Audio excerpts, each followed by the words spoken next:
não há como não falar das cenas horríveis que permearam o último fim de semana, tá? As cenas começaram a estourar foi de sexta para sábado, né? E eu custei a acreditar que aquilo fosse real. Aquelas imagens dos caras chegando com, não é nem ultraleve, qual é nem o nome daquilo lá, os caras com um paraglider com motor, pousando numa rave, chegando armado numa rave, sequestrando as pessoas, matando as pessoas e estuprando as... Eu não posso usar essa palavra aqui que derruba, né? Abusando. E abusando das moças em cima de pilha de cadáver, tá? Soldadas que foram capturadas e quase todas também alvo de abuso dessa natureza. Crianças que foram capturadas, famílias que foram mortas. Eles invadiam as casas, faziam as famílias de refém, matavam os filhos na frente dos pais. Você não vai me falar que isso é legal, que isso é aceitável. Não vai falar. E eu acho que assim, aqui quem acompanha o universo do MBL, sim, você não vai passar pano pra isso, tá? Não é novidade que a esquerda brasileira novamente está passando pano e está passando um gigantesco pano. Isso vai ser um tema pra gente tratar hoje, tá? Mas creio que isso aqui que aconteceu, cujas imagens foram muito mais chocantes do que qualquer coisa que aconteceu na Ucrânia. E acho que esse é um ponto pra gente levantar. A guerra na Ucrânia, a despeito de todos os horrores que qualquer guerra tem, ela é uma guerra. É uma guerra entre dois estados, com todas as cruzadas de linha e todos os abusos que você possa imaginar, mas ela é uma guerra. Aquilo que a gente viu foi o terror puro e simples, que nos lembra o quão horrível o mundo pode ser, e o mundo é, na verdade. Porque sim, tá, por mais que a gente fique vivendo no nosso mundo de ilusão, o mundo enquanto mercadoria, o mundo enquanto uma experiência de prazer, que a gente tenta fingir que ele nós aqui nos alienamos. Mas existe no Sudão, existe em inúmeros países na África, existe no Azerbaijão e na Armênia, existe na Ucrânia e na Rússia, existe ali na faixa de Gaza em Israel. Existe um mundo em guerra, um mundo onde o terror é naturalizado, onde o horror é naturalizado, onde a violência é regra e não exceção, tá? Então essas coisas nos chocam, mas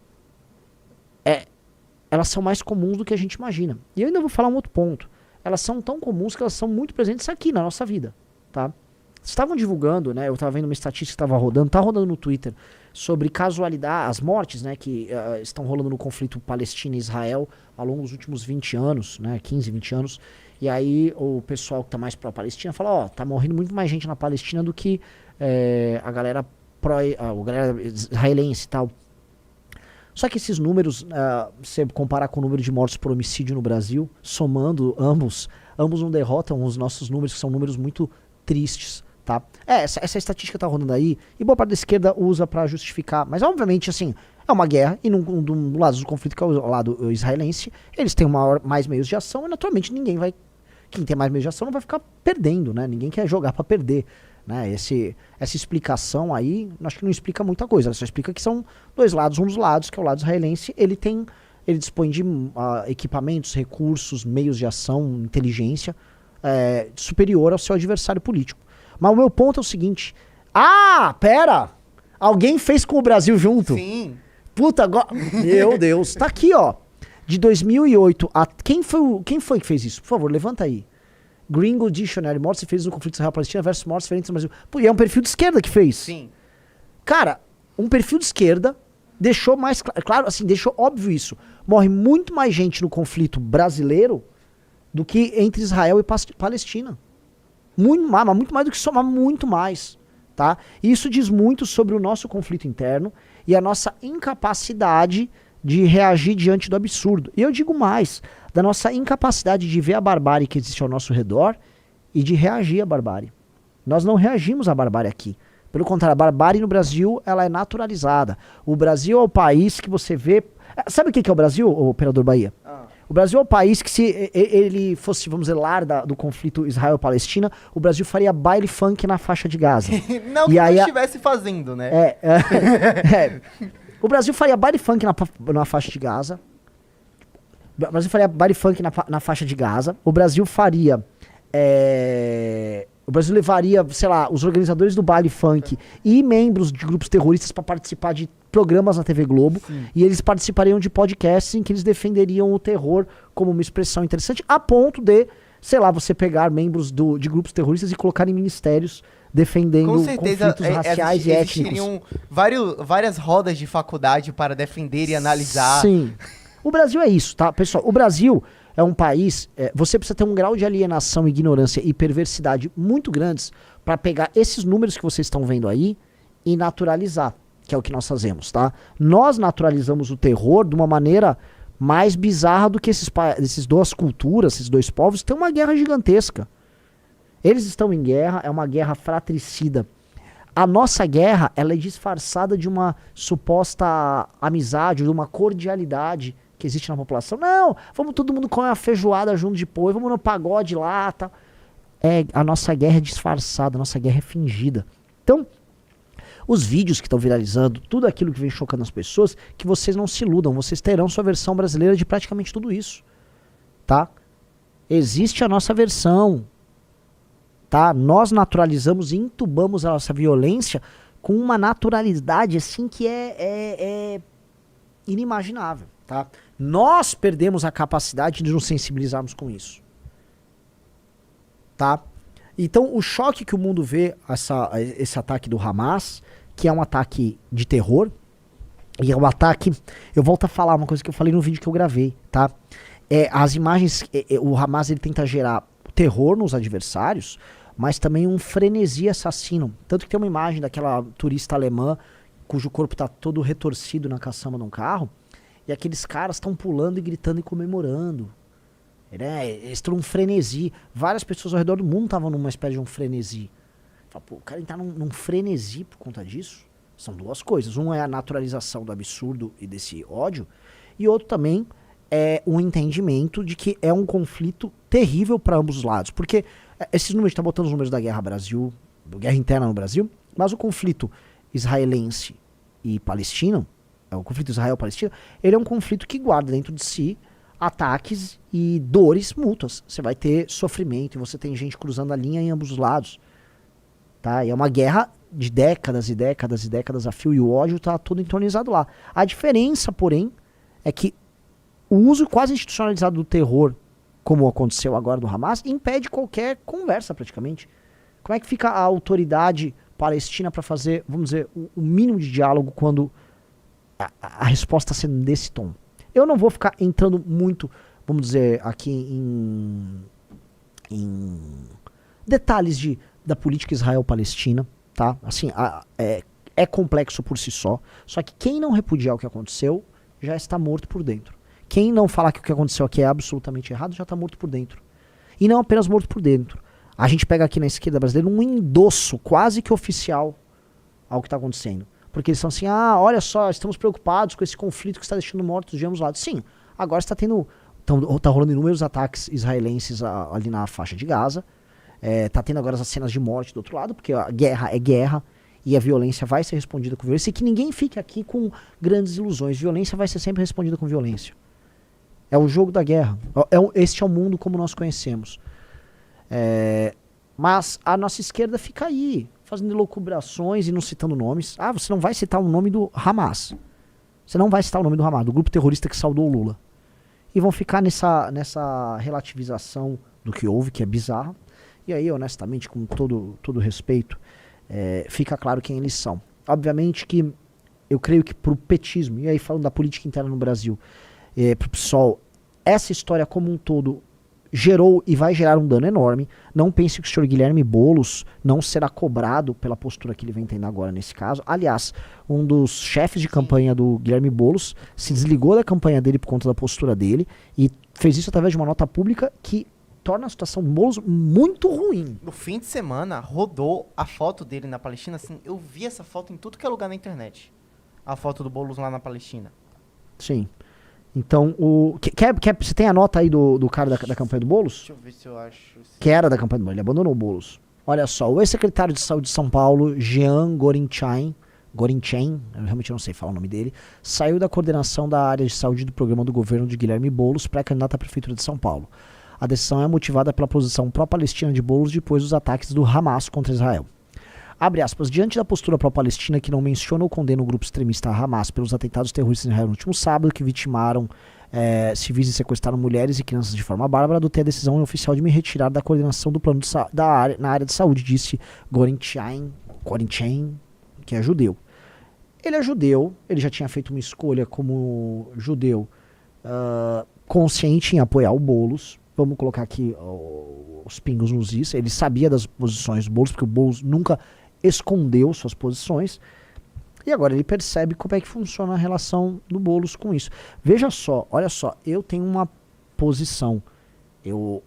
A violência, ela acontece aos montes. Ali são o Estado de Israel com os palestinos permanentemente em guerra. Agora tá uma guerra na internet de imagens, de quem matou mais, quem feriu mais, quem foi mais isso ou aquilo, tá? Obviamente nós temos que buscar uma solução, obviamente nós temos que buscar uma solução através da paz, obviamente que você vai encontrar erros de ambos os lados, tá? Você vai encontrar isso. O pessoal da esquerda quer ter uma posição mais pró-Palestina, como eles têm.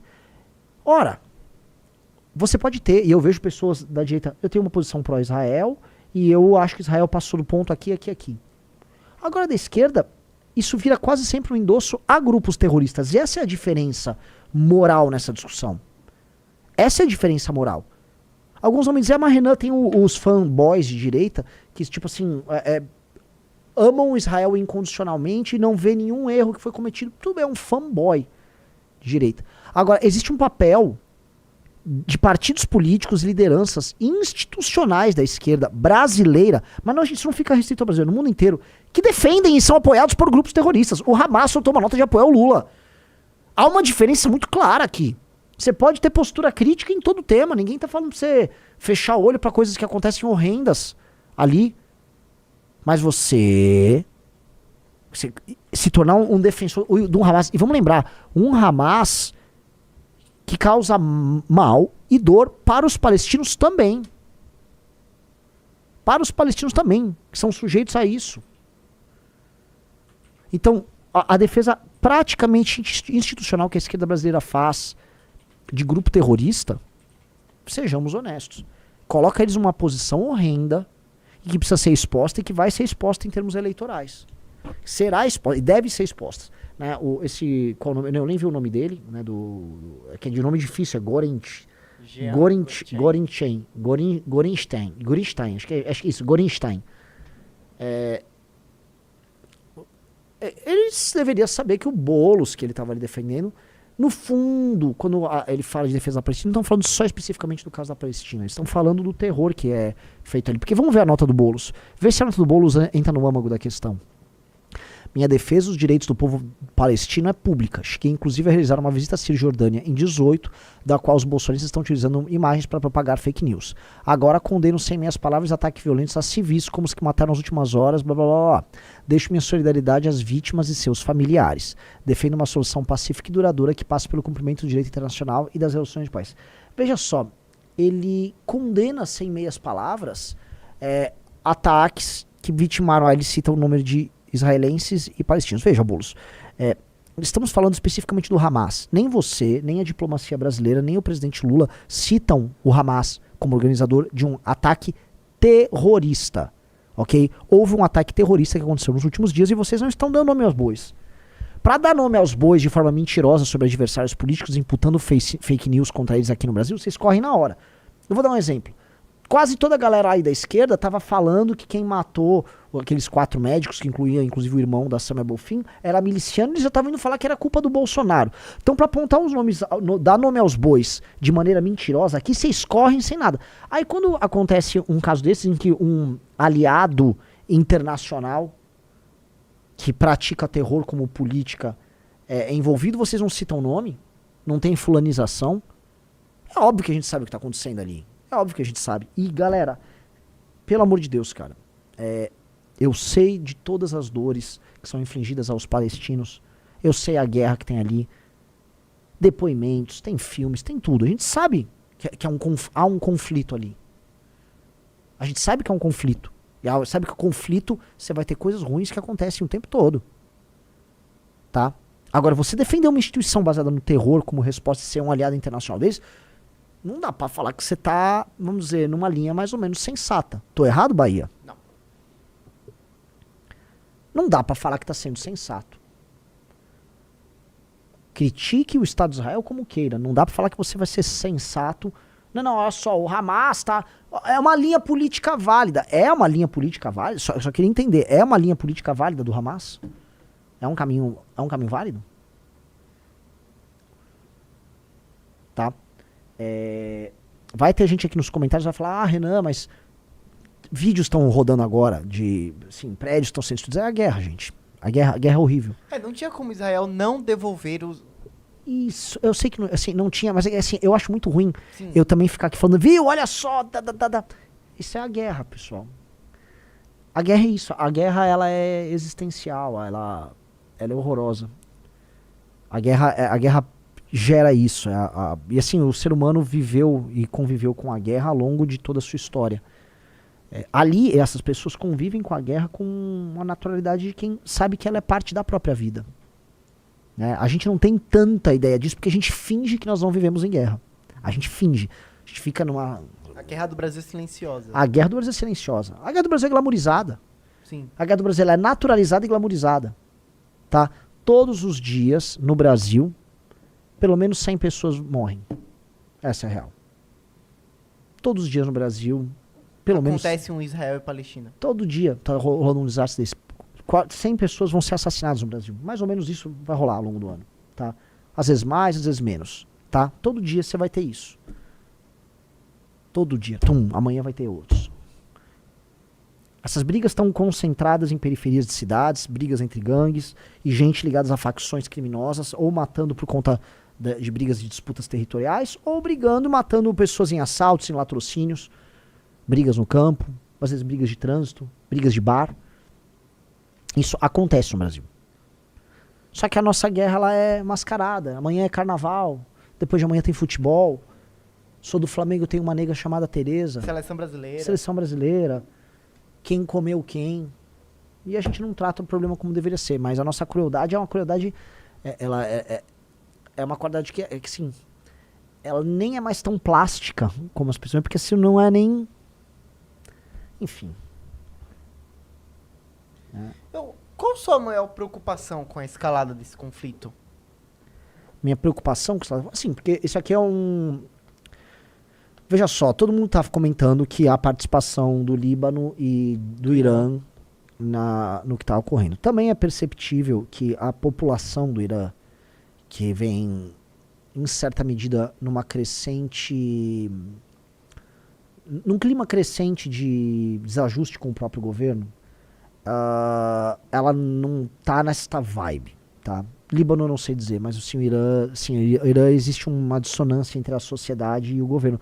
Tanto que as propagandas pró-Hamas que tentaram fazer ali no Irã nos últimos dias deram muito errado. A população do Irã estava negando, mas há participação, e tudo leva a crer que há a participação do Estado iraniano no que aconteceu. A ponto do Hamas estar muito confiante até agora, né? Houve também, vamos dizer, uma pacificação em relação ao Irã e à Arábia Saudita que pode ser abalada aí nos próximos dias. Há um xadrez geopolítico acontecendo. Mas o lance nós temos um conflito rolando entre Azerbaijão e Armênia. Ali no pé do Cáucaso. Nós temos a briga Ucrânia e Rússia, que é uma guerra por proxy entre Estados Unidos e Rússia. Nós temos uma situação em Taiwan cada vez pior. E nós temos um mundo que, no fim, está vendo, vamos dizer, um lento ocaso da grande potência americana, potência única após 1989,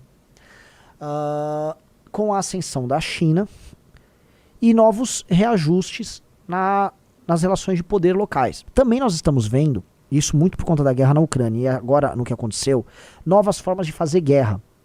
A verdade é, a guerra está se dando por outros meios. Nós vimos, vamos dizer, instrumentos muito baratos de fazer guerra, sendo lançados agora tanto na Ucrânia contra os russos e tanto agora pelo Hamas contra os israelenses, surpreendendo estruturas de defesa e também de ataque, no caso, mas estruturas de guerra sólidas. Um tanque gigantesco, caríssimo, pode ser destruído por um drone ou por uma operação com um cara com uma bazuca pequena, baratíssima. Então há uma espécie de uma revolução tecnológica, uma revolução técnica acontecendo nos conflitos. Inclusive falaram que os videogames vão alterar agora a forma como são feitas as guerras, já baseado no que aconteceu na Ucrânia, mas tenho certeza que o que aconteceu agora também vai alterar a natureza dos games. Mostrando que fazer guerra ficou diferente e que a disparidade de armas e recursos pode ser compensada com esse barateamento de instrumentos de guerra que todo mundo está tendo à disposição. Tá? A Ucrânia, em certa medida, está fazendo uso de material por vezes barato para enfrentar estruturas, um tancão, um regimento de tanque, o cara com aquelas bazucas especiais que eles têm, drones. Então, assim, a forma de fazer guerra está se alterando. Então, você tem novidades na forma de fazer guerra, ou seja, novidades tecnológicas que provocam revoluções na forma de se guerrear. Você tem potência hegemônica em leve declínio. Você tem ascensão de outras forças, você tem um reequilíbrio de forças começando a acontecer, naturalmente pinta o clima para um conflito generalizado. Então isso aqui é mais um conflito nisso. Os Estados Unidos não vão poder fugir do apoio que eles vão dar a Israel. Parece que eles já enviaram vários caças F-22 lá para Israel. Eles não vão se furtar do apoio deles. A direita americana, que vem tendo uma postura muito dura contra a participação norte-americana na guerra da Ucrânia, vai se comportar como nisso? Porque a direita americana tem quase uma aliança histórica com Israel. E a direita americana passa agora a questionar. Porque eles vão, como é que fica? Você vai ter dois pesos e duas medidas? Na Ucrânia você acha que tem que sair fora porque o direito é do pagador de imposto, mas com Israel o dinheiro tem que ser alocado? A gente já viu que tá ruim ali. Então a direita americana tá confusa. Entendeu? Há uma confusão grande. Então isso são todos problemas que eles estão levando para dentro. Tá? Isso são todos sintomas de algo muito maior. O Departamento de Estado nos Estados Unidos sabe muito bem que todos esses conflitos, eles possuem um certo fio condutor entre todos eles. E esses conflitos, os Estados Unidos, em todos os pontos, em todas as áreas, ele vai estar envolvido. Então, geopoliticamente falando, a gente está entrando aqui num período muito estranho, muito duro. Vira e mexe, eu recebo, Renan, sou de Estado, Renan, sou de São Paulo, Renan, sou de não sei o quê, você quer ir no Congresso, tá com alguma dificuldade? Renan, não tô com grana, que às vezes a grana, você tá pensando no PEC todo, se inscreve aqui, nós vamos entrar em contato com você, você vai no Congresso, vai entrar em contato nossa equipe com você, a galera entra mesmo, e a galera vai, você vai conseguir no Congresso, vai ser o maior evento de política do ano.